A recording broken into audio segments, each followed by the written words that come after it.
good afternoon, and good evening, eXp Realty family and real estate industry friends. Happy Friday. Welcome to eXp Realty's Fire Friday. Thank you so much for being here. If you're a regular, welcome back. We're so glad you're here. You know what we're about to do. If you're joining us for the first time, we'll introduce this session. You are about 30 minutes away from the Friday Big Agent Meeting. So if you're here early for the Big Agent Meeting, thanks for being here. Excited to be with you all. My name's Kirtus Dixon.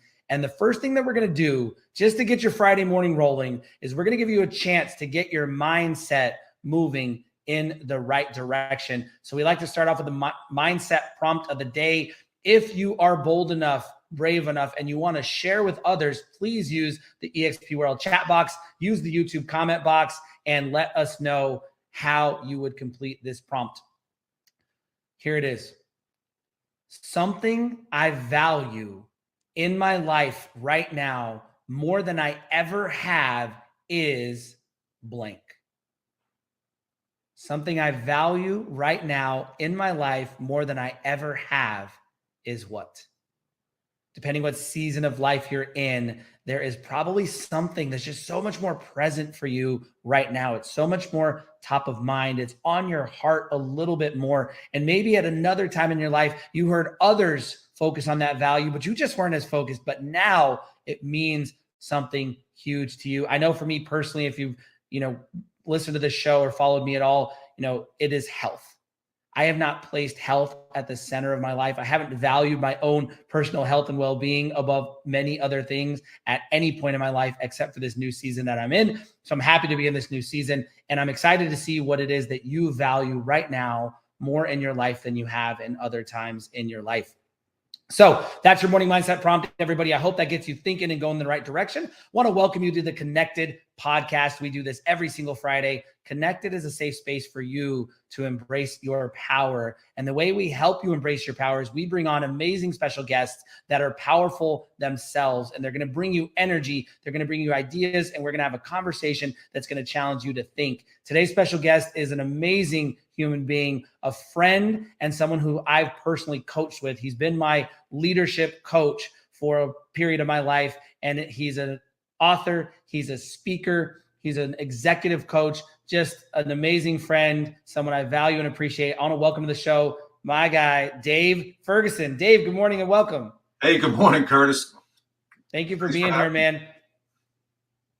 So excited to have you. So, Dave, there's a lot of directions we could go with this, but I think I know that you're coaching, having experienced it personally, it's value-based coaching, and that's some of the early work you do with anybody that you coach. I think it's an important time right now to maybe just revisit that, right? It's a time in our life, in our society, where talking about our values and making sure we're clear on those would be mission critical. Would you agree?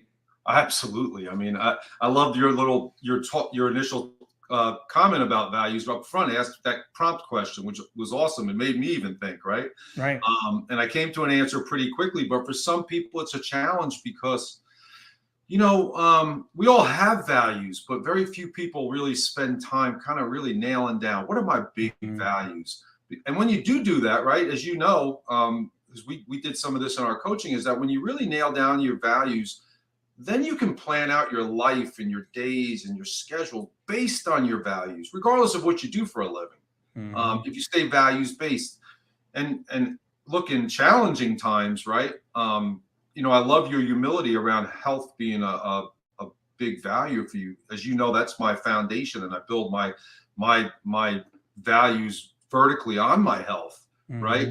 And so it's so important for us to be healthy physically, emotionally, and all that, for us to be what we need to be from a leadership standpoint for ourselves and for others. That's right. It's huge. And I mean, yeah, like you and I have a little bit of inside baseball here because we've done some of this work together. You've helped me through a values exercise, but if anybody was just kind of listening in on this conversation and we've gotten their attention, Dave, and they're like, okay, my values, I do need to work on those. I'm not sure I've revisited those in a while. Like you said, we think about them, but we don't always kind of really go through the exercise of like writing them down and then letting those be our guiding North Stars, for how we live our life and how our days go. We can't do it all in a short time with them, but what would be a couple of tips like you'd give people on going back to do that work right now, and let's say even today they could walk away, Dave, with like one big word or big thing that they value, then how do you let that be what guides you? Give us a little strategy here. First, I would say, first I'm going to say I would work with a values-based coach to really nail it for you. But without that, absent of you being able to do that, I would say is that first wipe your mind clear of the values society is trying to put on you, because society, media, social media, everything is trying to push these values on us, right? So I think you have to wipe your mind clean of those first, and then really you got to search. You got to spend some time alone. You got to put your head down, maybe journal it, and just start thinking of, what's really, really, really important to me. Not what's important to me, like what's really, really important to me. Like what do I connect to when certain things are not going right in my business or my life, right? What do I really go back to? What does that go back to for us, right? For me, it's my faith. Okay. For other people, it can be health or anything, right? It can be accountability. But what is that? So first, really try to nail those. And I tell people, as I help people try to nail it down to 5 of your top values. Doesn't mean you don't value other things. Right. But if you can really nail life with 5 big values, look, society tells us, I used to do this with audiences. I'd show by a show of hands, how many people say when I ask you, or when someone asks you what's the most important thing to you, you say family, right? And 95% of the audience would raise their hands, and I would challenge them and say, I think that's great. I mean, I value my family too, but if I'm not a healthy person, how good am I to my family? So I think you have to really dig deep and look and see what is the foundation that I can build everything I want of value in my life, so that I can thereby become a person of value to people, from just a friend or from a leadership perspective or whatever. So just, clean your mind of what society tells you to do. Society really is trying to dump so much on us from a value standpoint. You watch it chisel away. I'm watching it chisel away with, with CEOs even, where their boards have different values, and the CEOs really have to kind of give up on some of their values to satisfy boards even. So it's an interesting thing that can happen to us when we kind of have our own personal breakdown of values. Right. No, a lot of things came up for me there, and you talked about the foundation of your life, or our life, kind of being built on our values. And as you were going along, there were just like a few things that were kind of clicking for me. So the first one, I love the exercise, because we didn't plan any of this. You're just sort of going off of your years and years and decades of helping others go through these exercises. But, clearing your mind and eliminating what others might be pushing on you is so critical. And it's really hard, no matter what age, no matter what's going on in your life. You may not know it, but just the people you're surrounded by, or what you're consuming on your phone or on your television, they're absolutely influencing what you think is important. And when you turn that off, recently, Dave, in the last probably 5 days for me, I deleted a couple of social media apps from my phone, so I could really have a little bit of a cleanse, right, from the consumption. And absolutely, the moment these signals stop firing in your brain is the moment you stop thinking about what other people are trying to get you to think about, and you start thinking about what it is, like you said, that you value. So the search begins. So I encourage you to try and exercise, whatever it is. Escape to nature, free up some time, delete some social from your phone for a couple days or a couple weeks, and then go on that search. And what you find, Dave, I think this is what you said, like what you find yourself thinking about, and what's really real for you, what's really important, really, really important, what you can't stop focusing on or trying to do or spending your time or wanting to think about, that's probably an indicator of what some of those top values are. And Dave, is it true, in your experience as you work with people, do you see that maybe in different seasons of life, good times, bad times, peaks and valleys, do what people value start to change, like with age, with life experience? Like, will values kind of evolve? Or is it like once you find them and you just sort of stick to those? What's your experience there with the evolution of how people value different things? I think once you really define your core values, they probably wouldn't and shouldn't change. Okay, cool. But I think some of the other values can. So, for instance, Mm, time for me. Um, Time was probably not a core value of mine until I crossed the 50 mark, mm, right? So okay. I went into that season, Yep. right? And then time became more of a value to me, not because of anything health wise, just because of where I was in life, where I was from a work standpoint, right? So it's going to be different for everyone. And as you know now, time's one of my top five. Right. So I think it can change. I think what I tell people to be careful of is not to use your values as a crutch. Okay. Use them as a staircase, I love right? it.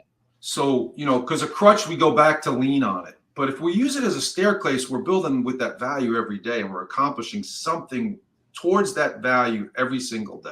Oh, You know, man, I got to get a little personal here with you. You know my story, you know my family a little bit. Like my son is 15 years old, and he's trying to play sports at a really high level. He's got high school coming up, right? And as a young man, I think number one, I just realized we've never gone through the values exercise, but I know from being his dad and being around him some of the things that he values.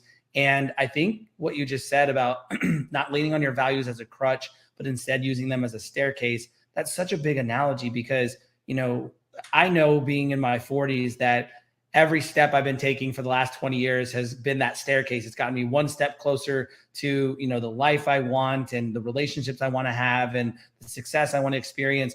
But I think for many of us that aren't always looking forward, sometimes we're looking in the rear view, we forget that everything is a step up that staircase. And sometimes it gets hard up there, Dave. It gets windy, it gets scary. There's some thunder around us, there's some loud noise, and we're afraid, or we run into some adversity there. And I think, in real estate right now, there's market conditions that are like that. Depending what you're going through in your life, you probably can resonate with sort of that tough experience. So what's your thoughts, Dave, on sort of persevering through those challenging times? Is it a time to push? Is it a time to adjust? What happens when you persevere? well, first of all, perseverance is not something we just read about and happen. I mean, it comes from within, right? So we've got to have it within. We've got to set our intentions on perseverance, right? I'm going to persevere through everything that I want to accomplish because there's going to be roadblocks. We're going to stumble. We're going to fail, right? But if you want it bad enough, and I'm going to add the values piece, if it's a values match for you, you are obligated to do it. So you're obligated to push through, And I want to go back a little bit to something you said because the word authenticity came to my mind. And especially I want to give, most people are going to be on social media. I think if you're in your own business or if you're a real estate entrepreneur or a real estate agent, you're going to have a social media presence. So disconnecting from that for some of them is going to be very difficult. It's impossible for me to disconnect because my brand, okay? And if you were to look at my social media posts, you'll see authenticity come through because every post I post is connected to one of my values. So people know my brand, they know my values. Right. And so the part about it is that if I fall off of that, someone's always holding me in check. Like if I post something that they think is not my values match, all of a sudden they're going to be like, whoa, that was a little awkward. Like they'll comment, which is great, right? If you're willing to put up with it. So it's a great way, actually, once you kind of have a good feeling of what your values are, you could literally say before I hit, post or comment, is that a values match for me? Okay. Love that. Because why are we on social media? We want people to see us. We want people to interact with us, right? Let's face it. And so if people engage with people that have similar values a whole lot more. So, and back to the perseverance piece is that your values should drive you, like the staircase I mentioned, right? Your values should drive you through all times. And if it's a tougher time, don't lean on them, climb with them. How do they get you to the next step that you want to get to? How do you overcome something using your values?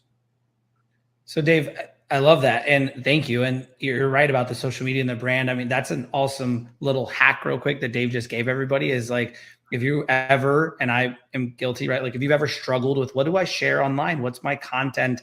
It's your values. And when you represent yourself and there's a values match between what you're putting out for the world and who you are and what you value, then that's you being authentic. I love that, Dave. And you're right. People who share similar values will line up with you and they'll support you and they'll show up, and it's a beautiful thing. That's awesome. I love that. So I want to go back to the perseverance piece here for just a moment and taking us in a direction to talk a little bit about self-leadership.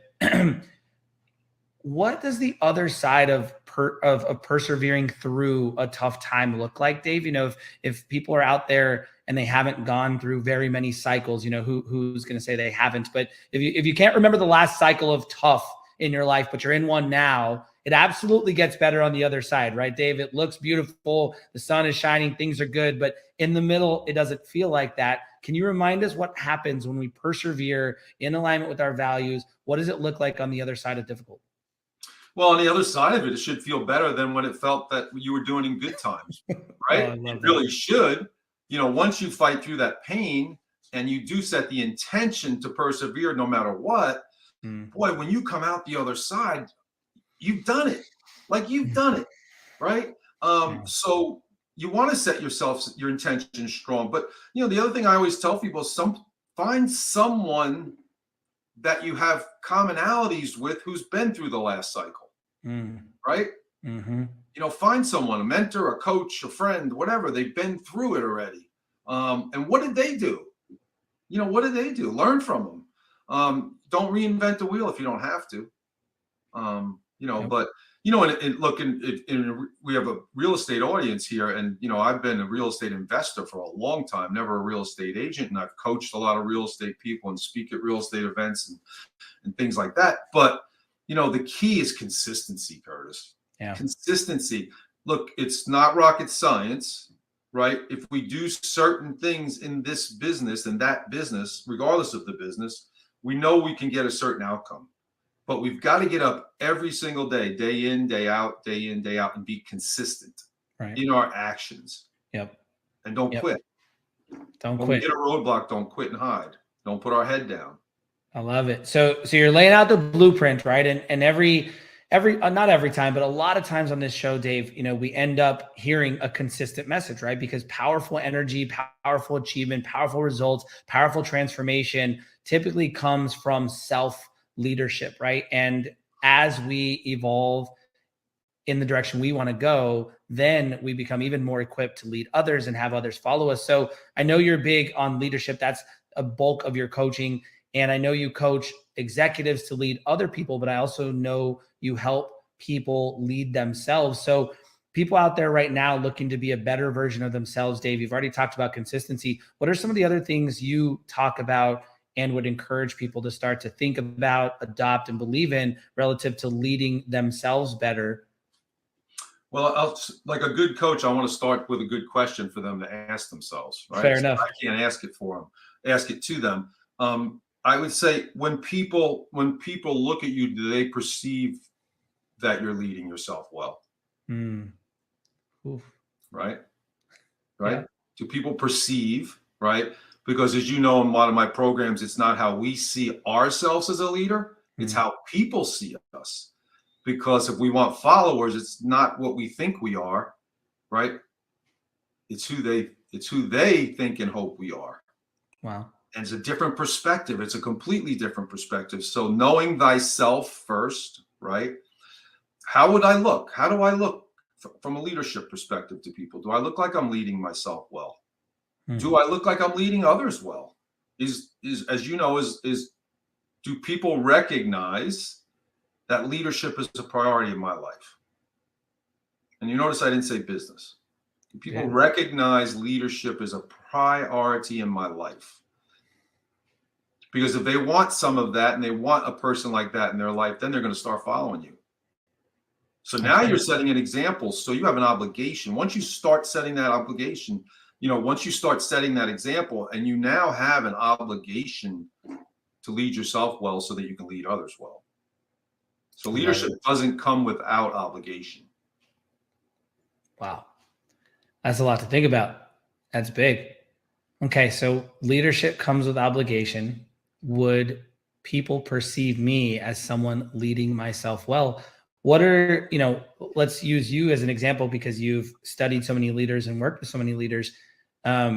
What areas are people typically perceiving in, and what are the areas of our life that you would challenge us to start to practice leadership in, and think more about, just kind of off the top? Well, I think, one of the things I always help people is develop their own authentic leadership style. Okay. Okay. So we all have a perception of what we believe a leader should look and act like. Mm. And generally that perception is wrong. Because once again, society has painted that picture for us. Right. Okay. It's like even in, like DISC assessments, right? I'm sure everybody's pretty familiar with DISC assessments, right? Us D's, us Lions, we think we're the only ones that can lead. But that's not true. Okay. So first of all, don't have that mindset. Every type can lead. Every personality type can lead. Love that. None's better than the other. So I think you have to have that mindset first, right? That you can lead, believe you can lead. What I see out there today is a lot of folks that just won't accept the invitation to leadership. Mm. And it's not that difficult. I wrote, my book, I wrote a book, Boss or Leader. Okay. I feel it's a lot harder and more stressful for someone to go through day to day acting like a boss when they could easily be a leader. Mm. But it starts with leading yourself well. And that for some people can be a challenge. Yeah.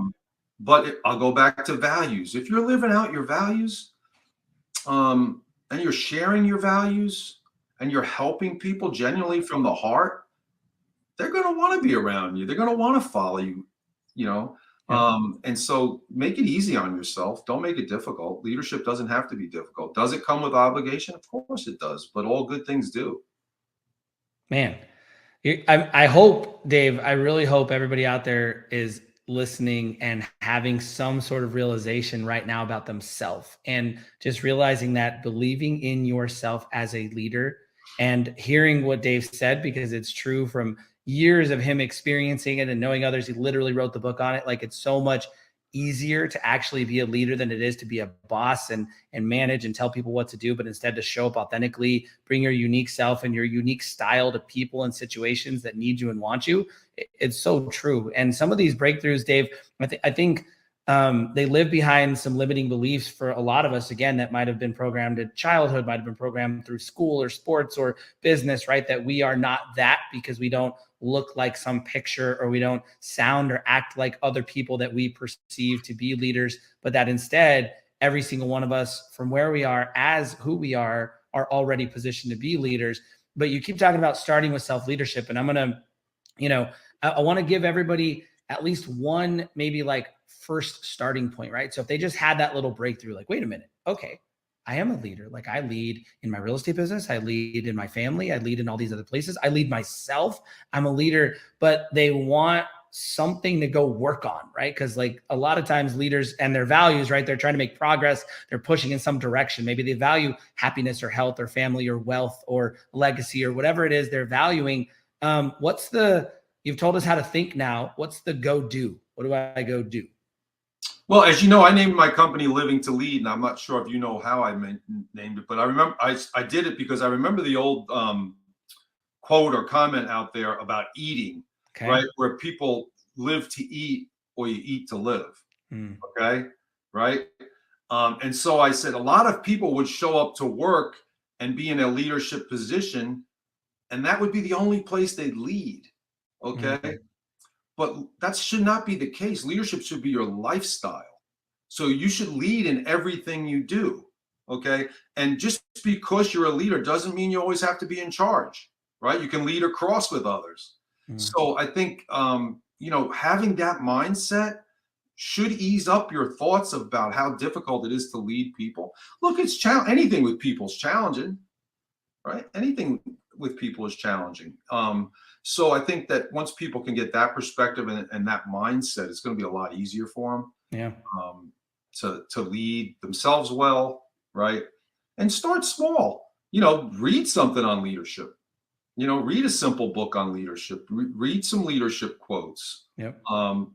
Put yourself in a leadership circle. Yeah.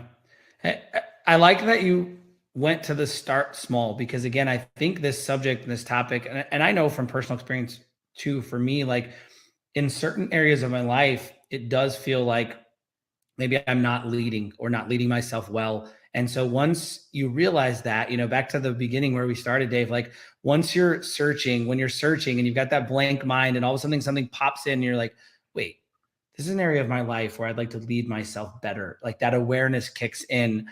What happens from there is like maybe one of three things. You run away from that awareness. You're like, oh, no, I don't want to do that. That's not me. I can't do that. You back up, right? You go down the staircase, start sliding a little bit, or you say, okay, oh my gosh, I can picture this life and this completely changed future. And if I just led myself well here, if I had the time and energy, you start fighting and trying to find something, and you picture this really big, complex, faraway vision of like how you get there, but then it's really far away. How do you get there? Or you do what you just said, you take one small step. Yeah. And you realize today, like, okay, I am going to lead myself better in this area. I do want to be a leader here. I want others to perceive me this way. I need others to perceive me this way. I am a leader in my family. I do have an obligation for my parents. I do have an obligation to my grandchildren someday, right? I do have an obligation to my 90-year-old self to live long enough to enjoy life in that lost decade someday, right? Like once you realize that and you just start to take a small step at a time, it really does become that staircase, Dave. I know from experience, and I just think that's probably the best gift you could have given anybody here today is when you've had that epiphany, that breakthrough, that realization that you value leadership in your life and that you are a leader from where you are, take a small step. Yeah. And take another small step. Absolutely. Well, my leader's ladder, it's only got 6 rungs. I am a very simple person and a very simple coach. I don't go more. That's the first time I went past 5 from an acronym, from an acronym standpoint. I had to make an exception for myself to go to 6, but the L at the top rung is your legacy. And everything you just mentioned there was about legacy. Yeah. So it's starting one step at a time with the end in mind. Right. And then you have this vision that you're running towards, okay, or stepping towards, right? And so once you have that vision, you know what you want that legacy to be, right? It's just the steps you take on a day-to-day, consistent steps you take day-to-day basis will get you there.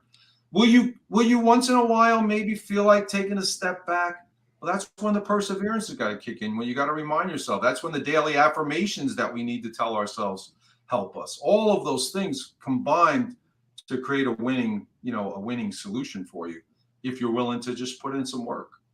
Well, Dave, I appreciate you being willing to put in the work for so many years with so many people and what you've done and created. Everybody go get the book, find Dave Ferguson online. He's an amazing coach. Leadership and how you self-lead, Dave, and how you teach others to lead is phenomenal. I'm so glad that we're connected, so grateful. I always say, Dave, and I really believe it, that one connection can completely change someone else's life. I think everybody out there is one connection away from a totally different life, from a totally different staircase. And I think you're a great example, Dave, of somebody to be connected to. I appreciate you jumping in here on the podcast and sharing so many gems. If you want to get the rest of the leader ladder, if you want to find out what Dave's talking about, go see him at a live event, find him online, go grab the book. Dave Ferguson, man, thank you for who you are and what you do. You are a tremendous leader and you're teaching others to be the same. You're appreciated.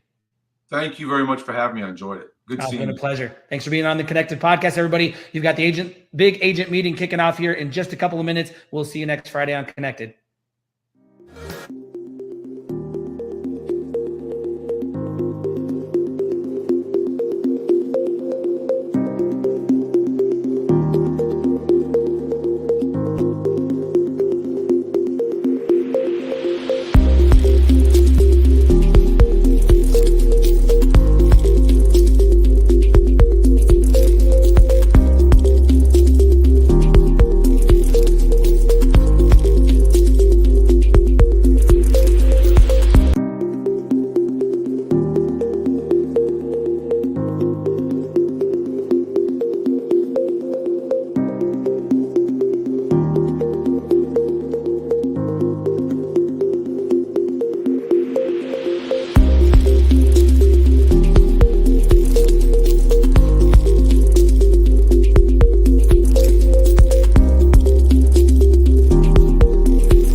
Good morning and happy Friday. Welcome to the Big Agent Meeting. My name is Russ Laggan. I am your host for the Big Agent Meeting. It is May 26th. It is the week after shareholders. And I will tell you what, I'm tired.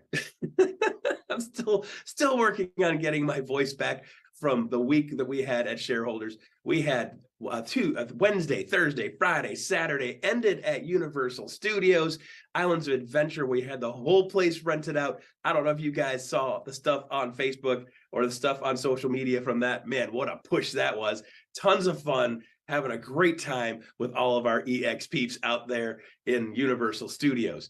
With that, I wanted to say a heartfelt thank you to each and every one of you that found me and hugged me and told me how much you appreciated what I'm doing here with this show. I could not believe the outpouring of love from every single one of you guys. I do this from my heart. And I know you guys see that, and you guys told me that, and you caught that. Hey, my eyeball's going to start sweating here. I just want to make sure you know I do this with love for you guys, because I love what I do, and I love this company, and I love helping people change their lives and make their lives better. And the outpouring of love from you guys was just completely overwhelming over the whole week of shareholders. And I want to say from my heart, thank you for that, because it makes me feel like what I'm doing is worth it. So thank you for that. Also, I want to say a big thank you to the university team for all of the work that they did on the back end of shareholders, getting the speakers lined up, getting the moderators lined up. This was the most agent-centric shareholders meeting yet, because we had agents on stage and agents moderating, agents on the big stage, lots of people out there, real estate agents giving back to the community that we call EXP and the EXP family. They shared love with their EXP people, which was fantastic. Thank you to the marketing crew, Carolyn Merchant and her crew, for doing all the things that they do. If you knew what it took to run that thing in the back end, you would be mind blown seeing all the moving parts going all the different directions. You guys did a brilliant job this week. And also wanted to say special thank you to the ops team. I got to meet so many people in the ops team and share some love and make them feel loved and appreciated. We love what you do. We appreciate what you do. And without you, the back end of this company would be all over the place. So we love that you guys were there showing up, showing love for the EXP agents, and doing a great job of just being there for everybody all the time in the back end of the company. I appreciate you also from the bottom of my heart. And of course, the leadership that made this all possible. Thank you for the leadership that was there. I really enjoyed the interactions with all of you guys. It was a ton of fun. So today we got a special show for you. We've got a bunch of people that are trying to get a little bit of downtime after shareholders. So we thought, instead of making everybody hustle to put this show together this week, we would do the, we will call it the best of the best. The best of the best in the whiteboard. So we've got a number of clips from some of our past guests, and I think you guys are going to enjoy the conglomeration of people that we put together for you today. So I want you to put a seatbelt on. You're going to see a couple of our past guests knock it out of the park. Get your pen and pencil ready. Get ready to write some notes, because this one's going to be full throttle, full contact. And I want to give a special shout out thank you to Randy Highsmith. He's the one that does all the audio and video stuff behind this, and he's the one that put that together for us today. So Randy, all love, brother. I love what you do. Love the way you roll. Thank you for everything you do. So with that, I'd like to kick it off. Big Agent Meeting, Fire Friday. We are rocking and rolling. Check it out. Best of the Vest coming up now. Go Bethke, not only a real estate agent, not only an amazing real estate agent, building a team, building multiple other businesses, but also the reason I got her here today is we're going to talk a little bit more about social media, because we've been picking away on that the last couple of weeks. And again, next week, we're going to talk about that some more. So social media queen of real estate, Go Bethke, come on down. Yes. Welcome. Well, thanks for having me. I love having you here. So let me ask you a question here. I got to know you by watching you on social media also, which is big shock there, right? But there was something that I literally stuck me with you guys. And it was when you locked Dwayne out of the car, rolled the window down about yay far, started playing music, and made him dance to get in the car. So I don't know when that started, but I would say probably 15 years ago. But you have to be very careful, because you can't roll the window down too far, because then he puts his arm in and opens the door. So it's just like, yay. And then you have to put the music. Only get into my car if you dance. Yes. And they usually do this to each other in the most random places with the most amount of people in parking lots, like Target, Yep. Home Depot. Oh, and movie right out in front of the building, like you pull up to pick him up, like, oh, she's so sweet. She's picking her husband up at the curb. And then you see the window go to your video this far. And he looks at you and he goes like this. He knows. The look. Oh, I fell for it. Yeah. Oh, hold on. Turnabout's fair play because I've seen him do it to you before too. And you get the same exact look, like, oh, I created a monster. Seriously? Yes. Like last time he did it, you know, those Target round ball thingies right at the entrance of Target. So I'm right there. It's about sprinkling, right? And people coming in and out of them. There's a lot of people around. Yeah, because it's sprinkling and he doesn't want to ruin my hair, right? What a beautiful human. I mean, yes, I'm sure that was the initial intention. And then he's like, hold on a minute. She's gonna have to dance to get in the car. And it's not like you just go once and you're done. No, you gotta turn and arms up and like people. Yeah, you gotta get into it. It's almost like once you hit a certain level, then it's like, okay, fine, you come in. You got it. The greatest game in the world. So I think if there's any one thing I would say that you've done amazing in social media, which really makes you stand out, is the fun. Just have some fun with it, right? Have some fun with it. And I think that's what really stuck out to me. So would you say that that's one of your recipes? I mean, I always say the good, bad, and the ugly, right? So if you want to do social media right, you have to do it. You have to do everything and always the truth and nothing but the truth. And also keep in mind that if you're doing this for real estate leads, right? Like if you're looking for the next buyer and seller, you have to keep in mind that they're only on the market in every 7 years for about, people move in average every 7 years, about 7 miles away where they live. I don't know what's up with this number 7, right? And they're usually on the market from 4 to 6 months until they finally close on the next property, right? So if you think about it, if you're doing this for the next real estate transaction, you have to entertain them now for 6.5 years. Okay, so it's kind of funny. I was talking to somebody recently and they said real estate agents look at real estate deals as transactional when in fact it is really truly much more relational, but it is not a client, it is a client for life.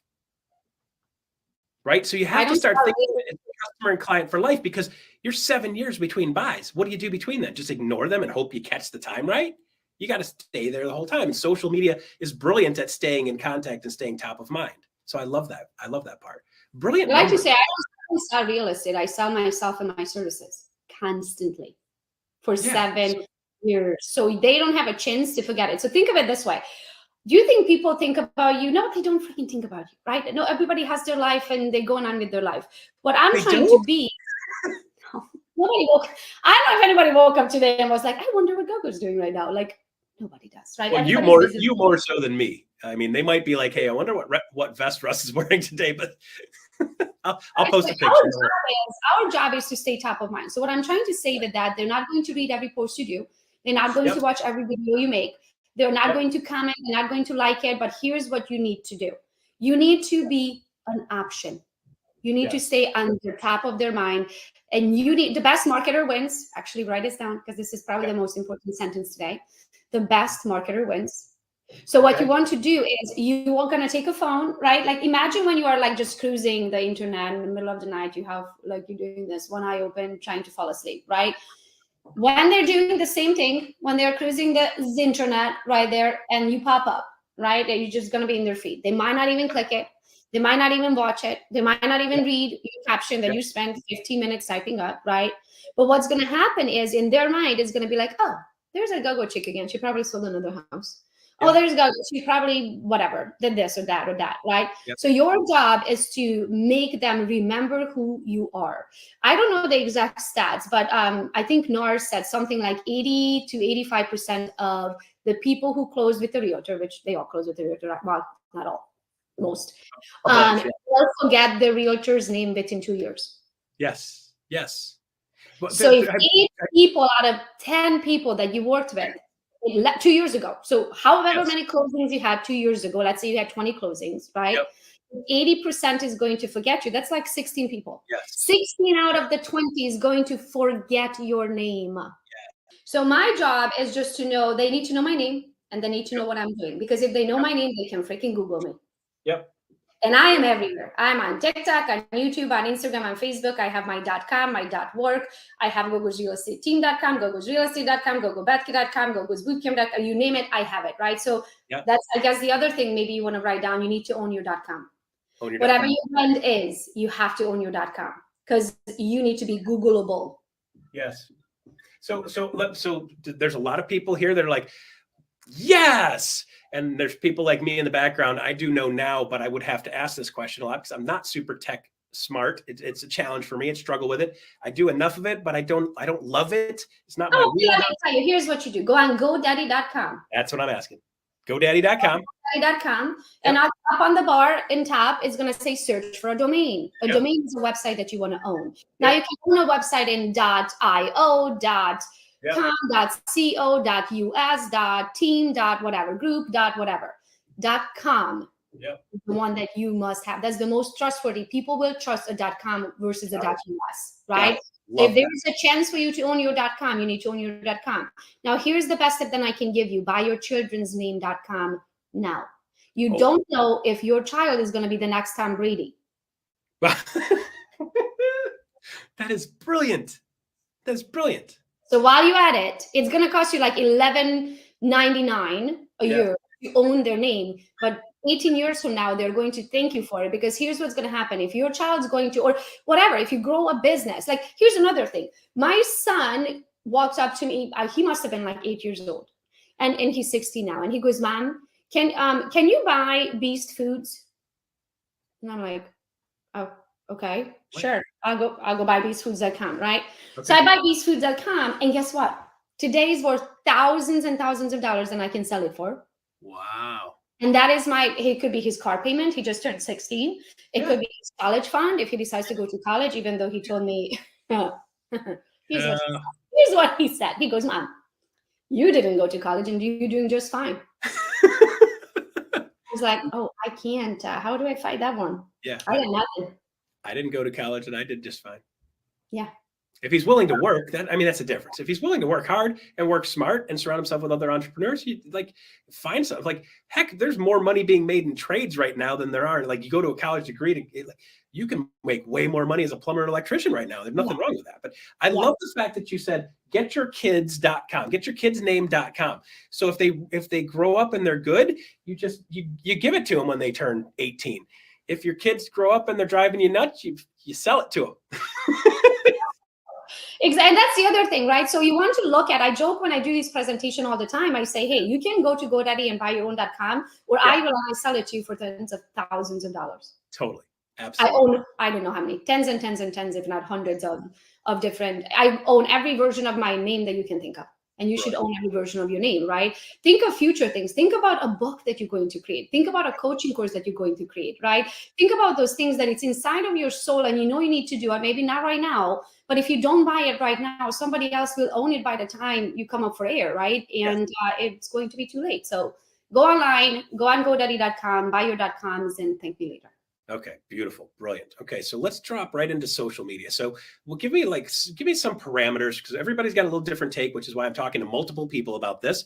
And I'm asking mostly the same questions. How often should I do this? What does that look like? Is like for a normal person, what should they be doing? My favorite. So when you ask me how often should I do this, I'm going to follow up your question with a question. How often would you like to see results? Well, all the time. Oh, stop it. That's not fair. So if you would like to see results once a week, post once a week. If you would like to see results multiple times a day, then you should post multiple times a day. You also have to look at it. This is my job. I don't cold call. I don't door knock. I don't buy Zillow leads. I don't buy third-party leads. I don't farm an area. I don't send out postcards. I don't, you name it. I don't do it. I never bought a lead. I'm 5'2". I'm not going stranger danger knocking on someone's door, getting attacked by a pit bull. Not doing it, right? So when you decide to do social media, you have to look at it. It is your job. Yes. Yes. So put it in your calendar. If you can't honor it, eventually it takes 90 days to create a habit. Until your brain knows what you need to be doing today, put it in your calendar. Right. Well, but I think the fun part is that at some point you kind of get certain recipes that you like. And I've been teaching people from a social perspective, start living a cool life and do stuff. And they're like, well, Russ, I don't have a whole lot of money. Do you have kids? Yeah. Well, take them to every cool place to take kids in town that's free. Take them to all the play parks in town. Take your dog to every dog park and shoot a quick video. Like, you opened up this with like, I knew exactly what you're doing. You're shooting the screenshot because you're going to retread that 100 times, right? And you're going to put it out there and be like, here's what we're doing. Here's where we're going. And you're showing that's not just real estate. It's you out there doing stuff, right? It's go the realtor doing stuff. It's not, look at me, I'm a realtor, please sell a house with me. It's go the realtor living a cool life, doing interesting things. And by the way, here's something you need to know. Does that sound like a fair assessment of what you're doing? You got it. Down to a T. Okay, perfect. Good. So that's what I picked up from you. So I'm not scheduled. I know some creators out there in the world are very scheduled and they're using scheduling softwares and stuff. I don't, because I need to be inspired in the moment. I can't sit down and start creating 10 videos because I know I need to have 10 videos for this month, because then if I'm annoyed by it, it's just going to come through, right? Yes. Instead, I create when I'm inspired, which means if something just happened, I'm like, oh, that's a good idea. Let me shoot a quick video about it, right? Or record it as it's happening, right? So for example, I just shot another recording for corporate, and Kirtus Dixon asked me 3 questions, and I thought it was amazing questions, right? So I shot a quick little video right after that, turned it into a reel. And while I was waiting in the background right here, I was editing my reel. Nice. And by the way, Kirtus Dixon asks the most amazing questions. He is an amazing question asker. Okay, so let's dig into good, bad, ugly, because I'm not letting that drop. Okay, give me a couple of examples of good. Okay, we got the dance one. That's kind of fun, right? And play games on your spouse, always entertaining for me to watch. So that's good. Give me a couple other examples of good. I mean, good can be multiple things, right? Good is sharing good things, like good things that happen to you, good things that you can help somebody else change their life, so it's good for them, right? So good can mean multiple things. Let's start with the shameless self-promotion. Yes. Right? Like last night, I got a notification for the city of Brighton. I was the agent selected #1, whatever, for 5 years in a row, which put me in the Hall of Fame. So I took a picture of that and I shared that last night, right? Why? Because people need to see, if they are following, they need to see that you are doing what they want to do. Yes. Right? And you are actually having results with the things that you are doing, right? So then they would want to do the same thing so they can see results. The other good thing is when you have knowledge for something, right? So help the others, share your knowledge, because that thing that you just learned, it can change someone's life for the better, which is good for them, right? Yes. So share your knowledge so they can learn through your mistakes or through your life lessons, so they can get to their success much faster. Yes. Good to be the results of the hard work. It's a good life, right? Yeah. So it could be showing the good life. Like I do a lot of that because this company, EXP, has absolutely changed my life. Yes.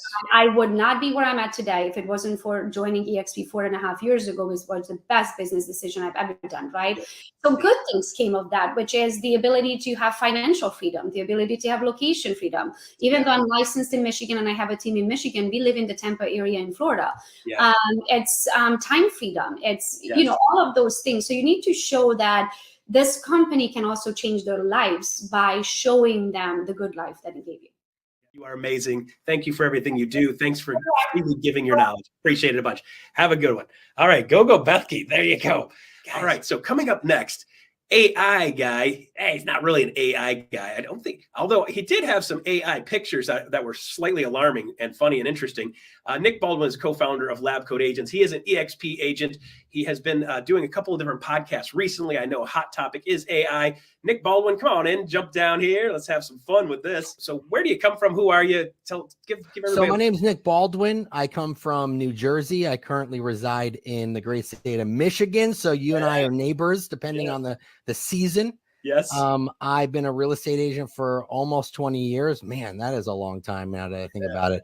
I am co-founder of Lab Coat Agents, which is one of the largest and most engaged Facebook community, social media community for real estate professionals. What is the shift going on now? Something shifted recently or more recently that's making everybody go, hey, wait a minute. Yeah. So the release of something called Chat GPT really started to make people open their eyes a little bit more to the capabilities of artificial intelligence.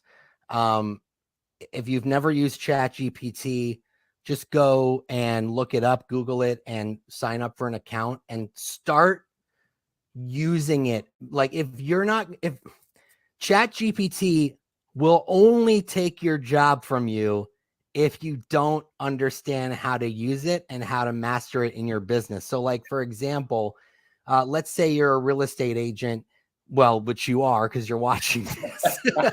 Maybe. So, Probably. Yeah.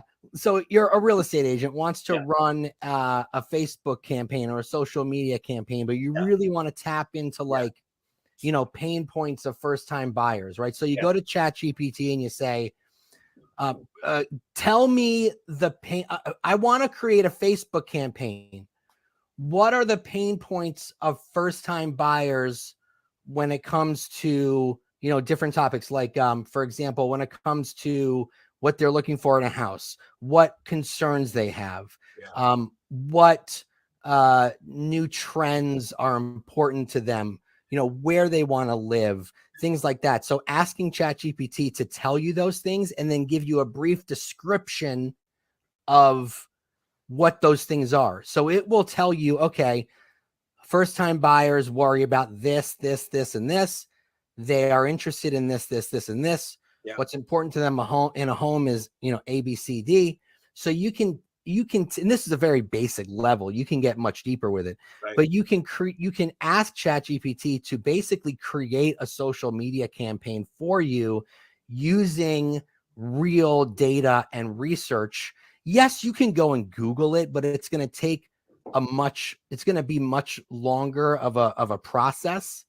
And there's and another way to use ChatGPT, which is something that we're doing and Tristan is doing on his real estate website blog, is asking ChatGPT to write you blogs about certain areas in your market or certain local businesses. So if I went to ChatGPT and said, ChatGPT, write me a 1,000-word blog about Clarkston, Michigan, and why first-time buyers would want to live here, and highlight some of the parks and local businesses in and around the town.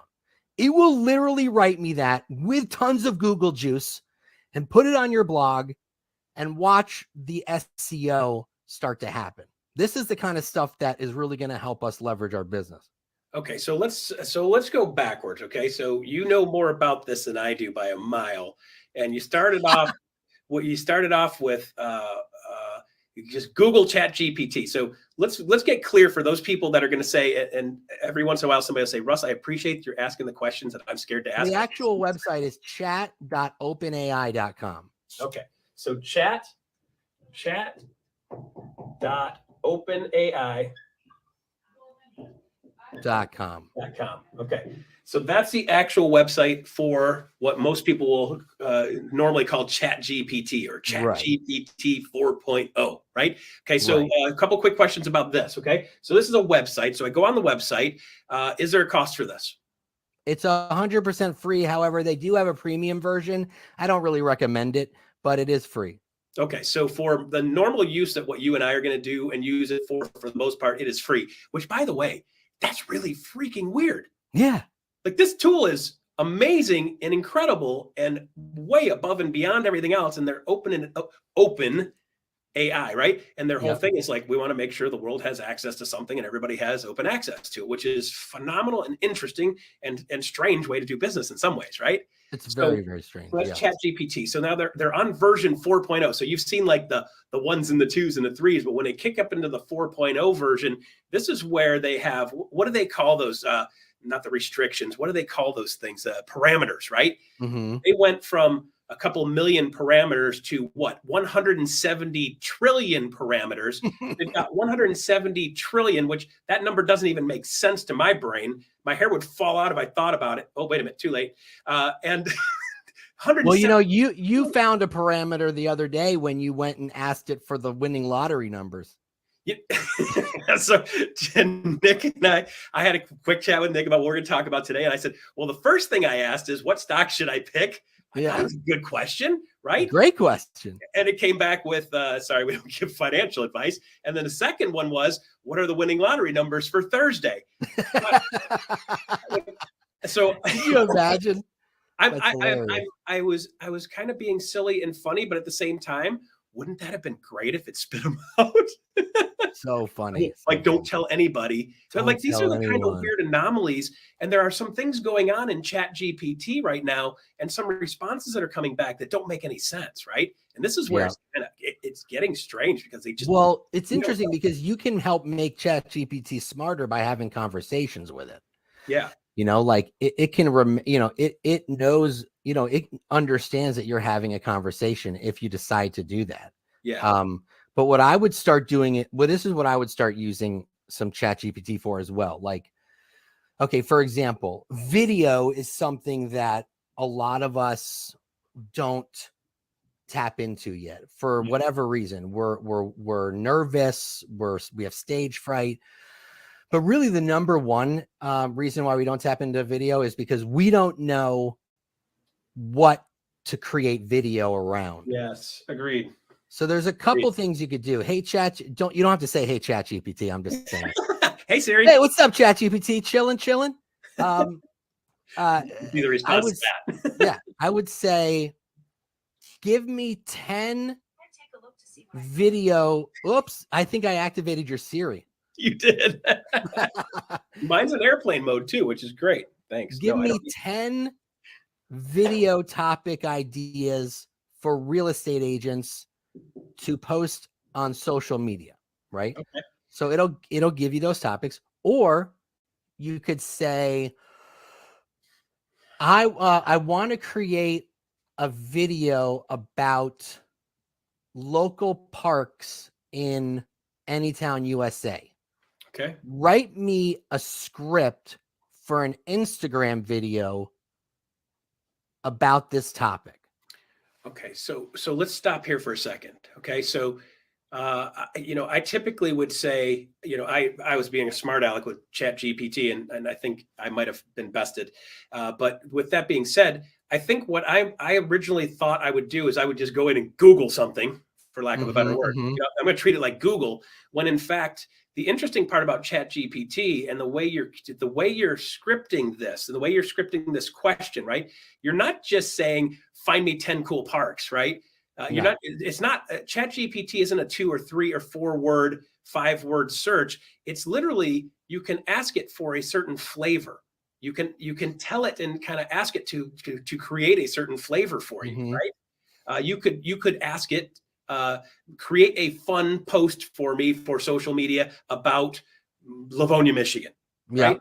And so the big difference between the way it verbalizes that and brings it back to you, right? So you can actually create a flavor and a feel with it, which is completely mind-boggling. So I did this experimenting about writing an Instagram script.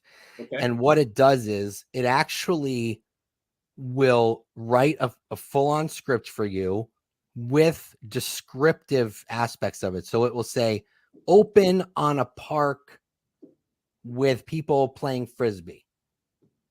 And then it'll say, this is a park near my house. Clintonville Park is in Clarkson, Michigan, and it's known for its soccer fields and lakefront and blah, blah, blah, blah, blah. Then it'll say, cut to people having a picnic, right? Like it tells you the B-roll to use. And if you don't know what B-roll is, it's just like footage that, you can find anywhere on Canva, right, or Shutterfly or whatever. So when you're creating this video and you go and you can use a system that I love called Descript, Descript, Descript. And Descript is an editing software that uses artificial intelligence as well. And you can find lots of B-roll there. You can find lots of extra footage. So if you go and you film yourself just talking at the park, you can then edit in these extra features of video, do exactly what the script tells you to do, and you'll make it happen. Like, AI is essentially telling us what to do, how to do it, when to do it.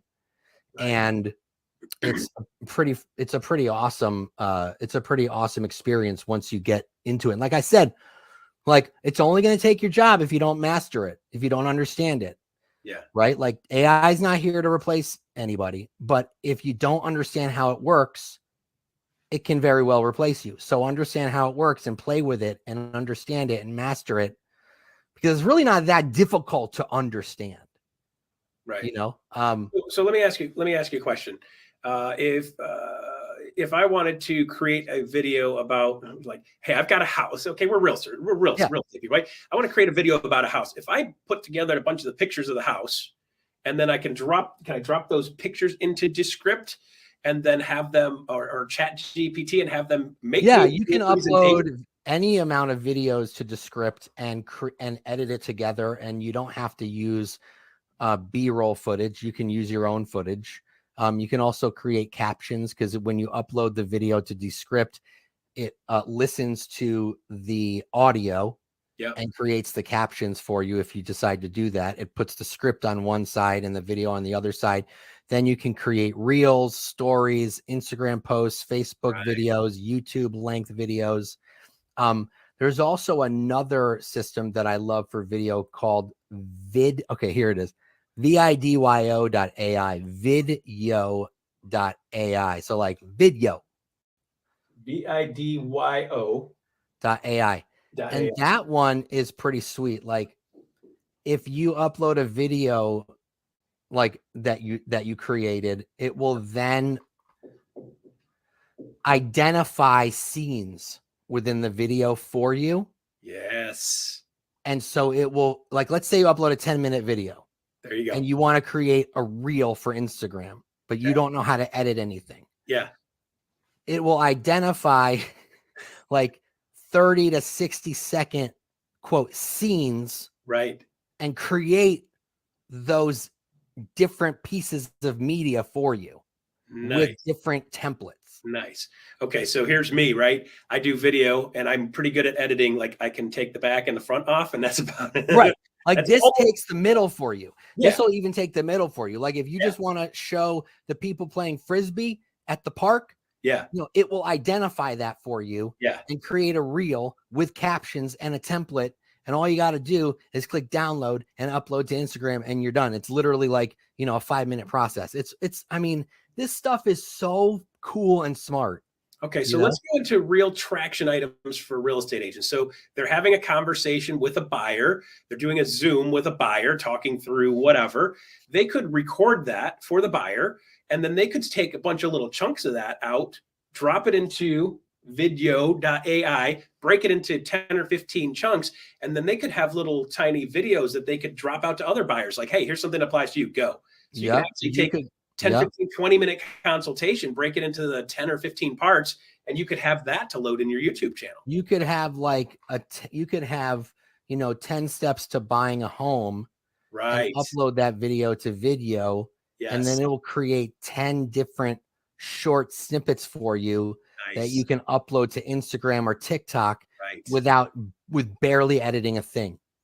Very nice. See, now this is something that's like, hey, number one, we got to start doing more video. Of course, I encourage that a ton. I'm on video a bunch, but I've got a lot of big stuff, and this is brilliant for being able to chunk that down. So there are different things that we are on all the time. I'm like, hey, I really like that. I could take that video, obviously with permission of having conversation with you. We could take this video, you could throw it in there, and you could pull out 10, 15 chunks of what we just talked about, right? 100%. 100%. Right, so, all right. So how do you use this as a normal agent, like basic 101? Let's establish like a simple forward, somebody can do this, right? So number one, you're going to jump onto chat.openai.com. Okay. And we talk to people about adding value. I was like, you'll hear me say this a million times. Instead of trying to get stuff, you got to start giving stuff, right? And people are like, give what, right? Like, can you give me a whole bunch of stuff so I can give it to other people? Instead of having to rely on other people, this is a great way to create content that you can send to your sphere or use for it. So let's pick one real quick and let's get a sample here going. Like if I'm in ChatGPT, openai.com, chat.openai.com, I'm going to type in what to get something good. Let's give them a specific example. So here's an example. So someone in the chat, Ariel, is watching in the chat on YouTube, and she says she has new clients send their favorite properties, and she'll copy all the text from the listings and ask it to come up with a profile of what the client's looking for. What? Boom! Come on. That's sick. So wait a second. So they're like, hey, here's 10 properties I like. And she's like, okay. I think it's like I have clients who are looking for 3 beds, 2 baths, pool, basement, create a profile so I can better find properties for them in the MLS type of thing. That's pretty sweet. I haven't tried that. That's but a brilliant use for it. Absolutely. Okay. Thanks, Ariel. Yeah. Thanks, Ariel. Love it. Hey, like I told you, hey, some people are grabbing on this stuff and running with it, and some of us are just like. So what was the question again? What are we're going to create something of value I can send out to my sphere of influence. So we should be sending stuff to your sphere on a regular basis. Like, what do I send to them? Right. I would say you could create a newsletter. Okay. Like an email newsletter. Okay. Through ChatGPT. The more information you give ChatGPT, the better, the more detailed it's going to give you. So like, let's say you're saying, I want to create a newsletter, an email newsletter. I'm just reading some of the chat. Hold on. Okay, cool. Okay. So people are digging it. I want to create a new, what's up, Sean Murphy? I want to create a newsletter that highlights, let's say, I don't know, what's a place that people love? Like, so what happens? Well, you know what I'll use, for example? So I'm from Montclair, New Jersey. Yeah. Okay. So like Montclair, New Jersey is 10 miles west of Midtown Manhattan. Yep. It's a 45-minute train ride to Penn Station. Yep. Or an hour bus ride to Times Square. So I could say, write me a newsletter, an email newsletter for first-time buyers looking to move from New York City to Montclair about how easy it is to commute by train to work Monday through Friday. Brilliant. So a typical challenge for somebody living in that area would be like, hey, do I really want to live in this area? And then you highlight, hey, here's how easy it is to get to some really cool places. And then people say, well, hey, that's actually not that bad. This might be a good spot for me to live. Yeah. And you could send those to cold leads in your database or hot leads that are looking for properties and maybe not responding to you. And give them some value and some real information. Because I guarantee that no one else is doing that. So you're giving them what they want without them even asking. And so if you're the first one to do that and give them real value, and they're gonna remember, hey, this agent Nick told me that this is why we should look in Montclair, New Jersey, because it's super easy to get to New York City every day to go to work. So So let me ask you this question, because we got some old school real estate agents that are huge into the relationship thing, and they do the relationship stuff in the newsletters to build connection with them. And one of the things that would be really great right now, spring is sprung, right? So could I go in Chat GPT and say something like, create me a spring newsletter for my client base that tells about the 10 things you should be doing to your house for spring cleaning? 100%. That's even better than what I came up with. In a playful manner.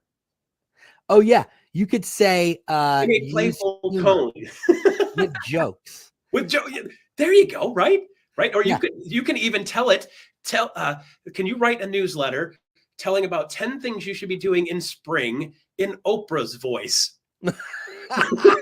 You could say, you get a bulb, you get a bulb, you get a bulb. Write me a newsletter about the 10 low-cost upgrades you should be doing to your house this spring in Shakespearean English. Oh, how lovely. For art thou renovate thou home. And crazy enough, you can find a flavor that fits you, right? So you can do it in a playful voice or in a scientific voice, right? I mean, you can literally tell it what type of flavor and feel you want.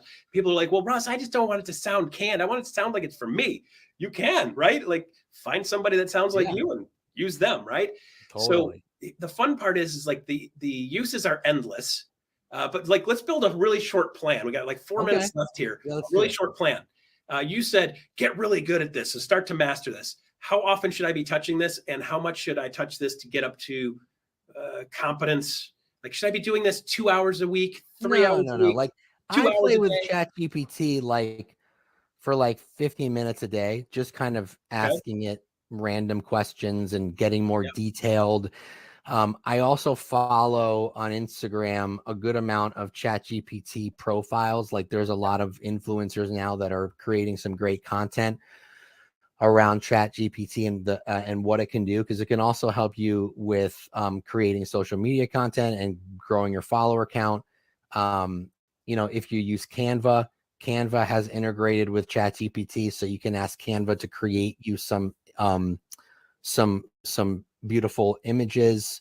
The 10 steps to buying a home or whatever it is. That's a whole other meeting, but you can figure out how to do that. But I do think that like use it for 10, 15 minutes a day, start to get more detailed with it. The more you tell it, the better it's going to sound. Definitely use it for blog content. Definitely use it for scripts, for filming video. Definitely use it for email newsletters. So and try it out. A lot of the things that you use on a regular basis, like I said, Canva is now integrated with it too. So you can even create a beautiful looking newsletter in Canva using ChatGPT and just kind of like, grab that image and post it into a newsletter or into an email.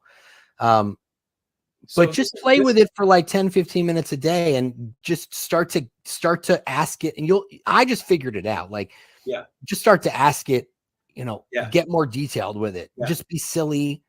And then, start honing it in, and it can really be a great assistant for you. The more specific. So if you've got anything that you need to have written, it's probably going to be better at writing than most of us. There are some great writers out there, obviously, but for us, if you're like, I would like to write something on short, quick, easy stuff, just take it for a whack. That'd be your first trip, right? Go to ChatGPT and then just ask it, write me a paragraph about why should you buy a house right now in Detroit, Michigan? Or write me a paragraph of why would it be good to live in Plymouth, Michigan, with some humor built in. There's a really great product that I love that uses AI. It's called Handwritten with a YHANDWRYTTEN, Handwritten, and it's a greeting card writing software that puts pen to paper and mimics your handwriting. If you're horrible at not knowing what to say to somebody in a handwritten card, it uses ChatGPT to come up with greeting card verbiage for you. So, write me a happy new year. Write me what's coming up. What month are we in even? Write me a thank you note for Bill for taking care of my dog while we were out of town. There you go. Or write me a happy 4th of July email, wishing people, whatever. It'll just come up with a letter for you. Because some people are just horrible at sitting down and figuring out I don't know what to write.